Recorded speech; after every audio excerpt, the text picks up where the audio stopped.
पाहताय JB TV news. बातमीत सत्यता हीच आमची ओळख।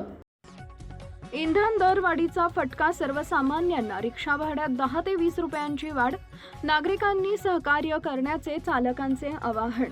देशभरात सातत्यानं वाढणाऱ्या इंधनाच्या दरांचा परिणाम आता रिक्षा वाहतुकीवरही दिसून येत आहे। वाढत्या खर्चामुळे अनेक ठिकाणी रिक्षा चालकांनी भाड्यात 10 ते 20 रुपयांपर्यंत वाढ करण्याचा निर्णय घेतलाय।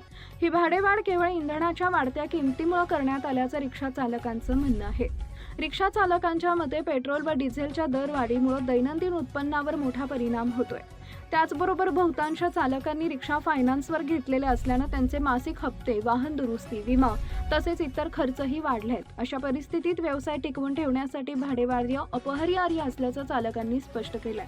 इंधनाच्या किमती सातत्यानं वाढत असताना जुन्या दरात सेवा देणं शक्य होत नाही।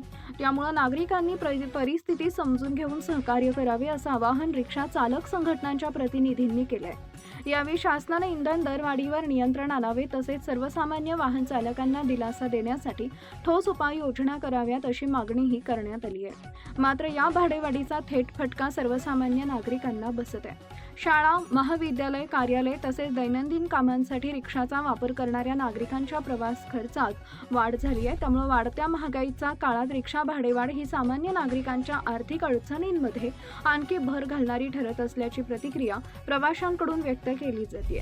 दरम्यान इंधन दरवाढ, वाढलेले वाहन खर्च आणि नागरिकांवरील आर्थिक भार यामध्ये समतोल राखण्यासाठी शासनानं तातडीनं हस्तक्षेप करून योग्य तोडगा काढण्याची अपेक्षा रिक्षा चालक आणि नागरिक या दोन्ही घटकांकडून व्यक्त करण्यात येते। प्रतिनिधी परीक्षित परदेशी, जेबी टीव्ही न्यूज, धुळे। या धुळे शहराची परिस्थिती बघता त्या रिक्षा चालकानं त्याच्या आईची शपथ काढली, आज 1000 रुपये घरी घेऊन जायचे तर तो घेऊन जाऊ शकत नाही। बांधव आज मेडिसिन आईचं राहतं, बायकोचं राहतं, गाडीचा हप्ता असतो। रिक्षा घेणं म्हणजे आज अक्षरशः ना आत्महत्या करण्यापेक्षा बी बेकार काम झालेलं आहे।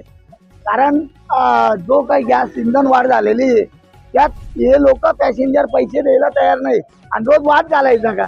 आम्ही 10 रुपये मागतो, आज एमडी डॉक्टर 500 रुपये फी झालेली, त्याला तुम्ही खुशीने 600 देतात। मेडिसिनवाला, मेडिकलवाला 400 बिल होतं, तिथं 500ची नोट देतात। आमच्या ऑटो चाललं, आम्ही काय बिल्डिंग बांधून घेणार आहे? आमचा बी कुठेतरी या शासनाने विचार केला पाहिजे आणि या रिक्षा चालकाला बी आणि मालकाला बी चांगले दिवस आले पाहिजे। आणि आम्ही का घेतोय? आम्ही नाही घेते, परंतु आम्ही ज्या ठिकाणी देतोय जी त्याच्यावर चालते, तिचा उदरनिर्वाह, तिचा पोट ज्या ठिकाणी भरलं जातं ते म्हणजे इंधन। त्या इंधनाला एवढे पैसे अडमाप जात आहे, आम्ही कोणाकडून द्यायचे? आम्ही काय गाडी खाली फिरवायची का? त्याची आमची दखल घेतली पाहिजे आणि या ठिकाणी शासनाने आमचा विचार केला पाहिजे। आम्ही याची विनंती करतोय की बुवा आमची भाडेवाढी झाली पाहिजे। 10-20 रुपयांनी तुम्ही छोटे होणार नाही। जो डॉक्टरची बी 1000-800 रुपये भरतात तुम्ही, आज ऑटो चालकाला 10-20 रुपये वाढवून द्या, एवढीच मागणी।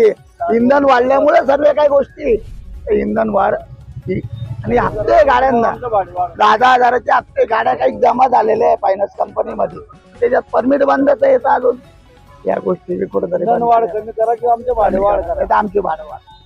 आपल्या परिसरातील महत्त्वाच्या बातम्या पाहण्यासाठी आजच आमच्या जेबी टीव्ही न्यूज चॅनलला YouTube वर सबस्क्राईब करा आणि बेल आयकॉन प्रेस करा।